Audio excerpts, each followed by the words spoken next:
before we get to our main topics. Vin Diesel has put together a big career. Obviously, Fast and the Furious, Triple X, but one of the other franchises that he's put together is the Riddick franchise. Admittedly, I'm not a fan of the Riddick franchise, but a lot of my friends are, and I know a lot of you guys are as well.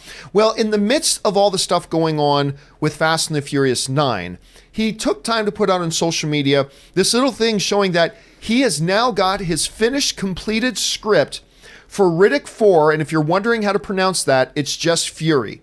It's pronounced Fury. At least that's how his daughter pronounced it as he had her read it out.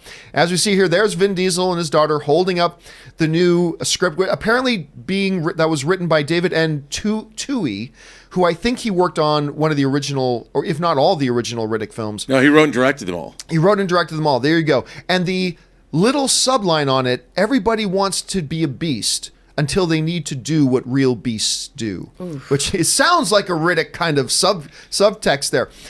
I'll be honest with you. I thought the Riddick franchise was done. Now, granted, the last Riddick movie, when it came out, 2012, 2014, something like that. Yeah. The last Riddick movie came out, made almost $100 million, which is not much, but they made it for a very reasonable $38 million budget, which I think kind of pleased the studio. So we always knew there was possibility, but as the years have gone on, I thought this thing was done and gone. But apparently it's still something that Vin Diesel's keeping an eye on, going back again to the old franchises he used to work on. I'll be honest with you, I have no enthusiasm or excitement about this myself, Rob, to be, because again, I'm not a big fan of the previous Riddick films whatsoever, but I know a lot of people are. You're seeing this, number one. Do you think this will actually get made? Just because a script gets written doesn't really mean anything, but do you think it'll actually get made? Number two, is this something you would look forward to? First of all, I love David Toohey. I go all the way. David Toohey he wrote Warlock with Julian Sands. He wrote the Charlie Sheen movie, The Arrival, that had Ron Silver, the alien invasion. He wrote and directed Below, which is, I think, it's a haunted submarine movie.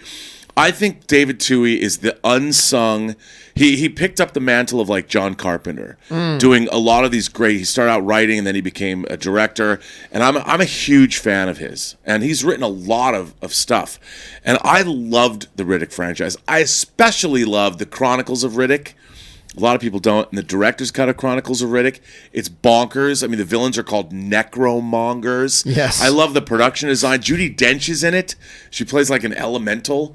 Carl Urban's in it. It's crazy. And David Toohey is, I think, one of the great unsung genre filmmakers of the last 30 years. I will watch anything he does. Bring back Riddick. Aaron, let me ask you, and look, the Riddick films, probably there's a lot of people watching this right now who are going, wait a minute, what are the Riddick films? I mean, really, because again, the last one didn't even make $100 million, but Aaron, have you seen any of the Riddick films at this point? Okay, admittedly, I have not.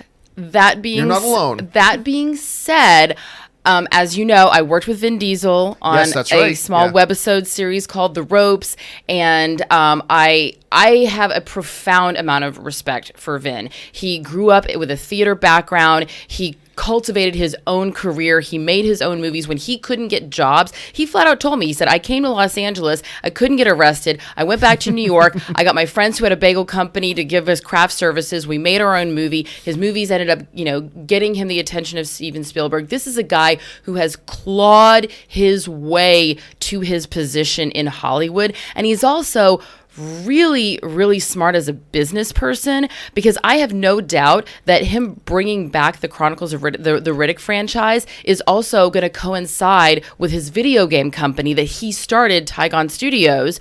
This is probably going to intersect with a new video game that's going to come out. And I mean, he's a very smart man who doesn't get that credit, because I think people just associate him as like the big bad tough guy in the Fast franchise. But if you go back and you read his story, he is so much more than that. And I'm really excited to see how he's going to connect this with the other things that he has going on in his brand.